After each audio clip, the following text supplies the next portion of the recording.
انسان ہزاروں برس تک فضا میں اڑتے پرندے دیکھتا رہا، پتنگیں اڑا کر آسمان کو چھونے کی کوشش کرتا رہا۔ تاہم ہوائی جہاز پر سفر، جو اب ایک بہت عام سی بات ہے، صرف 1.5 صدی قبل تک یہ فقط ایک خواب تھا۔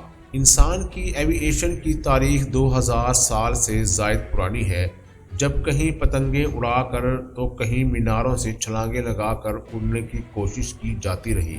تاہم اب آواز کی رفتار سے بھی زیادہ رفتار سے سفر ممکن ہے۔ آئیے اس طویل تاریخی سفر سے ذرا تیزی سے گزرتے ہیں۔ چین میں پتنگیں اڑانے کی تاریخ چند سو برس قبل مسیح سے جڑی ملتی ہے اور غالباً یہیں سے یہ ساری دنیا میں پھیلتی چلی گئی۔ پتنگ کو ہی انسان کی تیار کردہ قابل پرواز شے تصور کیا جاتا ہے۔ 15ویں صدی میں لیونارڈو دا ونچی کے پرواز کے خواب کو ان کی کئی تخلیقات میں دیکھا جا سکتا ہے۔ وہاں ڈیزائن تو بھرپور ملتے ہیں مگر سائنسی توجیحات مفقود ہیں۔ 18ویں صدی میں مونٹگولفیئر برادرز نے پہلی بار گرم ہوا والے غبارے کے ساتھ انسان بردار پروازوں کا آغاز کیا۔ یہ قریب وہی وقت ہے جب ہائیڈروجن کی دریافت ہوئی اور ہائیڈروجن والے غبارے بننا شروع ہوئے۔ یہ وہ دور بھی تھا جب نیوٹن کے قوانین حرکت بھی سامنے آئے اور متعدد دیگر سائنسی نظریات کے ساتھ ساتھ ایروڈائنامکس سے متعلق معلومات سامنے آئیں۔ اس حوالے سے سب سے ہمسر جارج کیلے کی توجیحات تھیں۔ 18ویں صدی میں ان سائنسی نظریات کو استعمال کرتے ہوئے غباروں کا عسکری استعمال شروع ہوا، جبکہ انقلاب فرانس کے دوران فرانسیسی حکومت نے غبارہ ساز کمپنیاں بنائیں۔ اس دوران یہ سائنسی نظریہ سامنے آیا کہ ڈائنامکس جہاز سے زیادہ بھاری ہے۔ یوں انسان نے پرواز کی تیاری شروع کر دی۔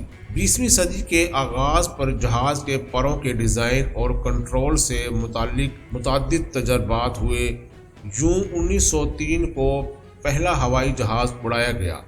سن 1909 میں جہاز کی مخصوص دم کا ڈیزائن وضع ہوا اور پھر جہاز کے ڈیزائن اور کارکردگی میں بہتری کے لیے تیز رفتار تبدیلیاں عمل میں آنے لگیں۔ امریکہ کے national air and space museum کے مطابق 1903 میں جو پہلا انسان بردار جہاز بنا وہ امریکی سرزمین پر رائٹ برادران کا کارنامہ تھا۔ 12 ہارس پاور کے اس رائٹ 4 سلنڈر انجن والے جہاز میں 2 پروپیلرز نصب تھے، جبکہ ٹرانسمیشن کا ایک نظام بھی موجود تھا۔ اس میں لینئر سکائڈز لینڈنگ گیئر کا کام سر انجام دیتے تھے۔ اس کے پروں کی لمبائی 12.3 میٹر، چوڑائی 6.4 میٹر، بلندی 2.8 میٹر تھی، جبکہ خالی جہاز کا وزن 274 کلو گرام اور زیادہ سے زیادہ وزن اٹھانے کی صلاحیت 341 کلو گرام تھی۔ اس کا فریم لکڑی کا بنا تھا، جبکہ انجن کا کرینکیس ایلومینیم کا تھا۔ اس جہاز کا نام 1903 رائٹ فلائٹ تھا۔ اس جہاز نے پہلی بار کیٹی ہاک شمالی کیرولائنا سے 17 دسمبر 1903 کو اڑان بھری تھی، جبکہ اس کے پائلٹ اوور لیوے رائٹ تھے۔